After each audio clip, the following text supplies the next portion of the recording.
بیننده‌های عزیز و گرامی سلام عرض می‌کنیم. برنامه کریمینالی اخبار وزارت کارهای داخلی است که از جانب گروه ایجادی مرکز مطبوعات وزارت کارهای داخلی آماده شده طریق تلویزیون تاجیکستان منظور شما می‌گردد. در استودیو با شما ما رخسار تولدزاده. متوجه باشید به سرخط برنامه. مناقشه در کوچه شیرعلی‌زاده پایتخت به مرگ یک نفر انجامید.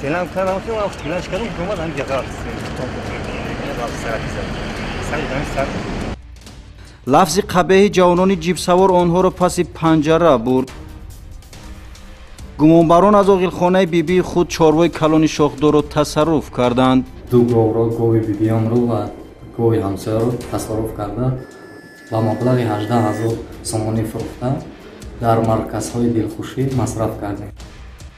اوباشی، پخش حریف به واسطه اتومبیل. این و دیگر خبر و گزارشات در نشر نوبتی برنامه اخبار وزارت کارهای داخلی.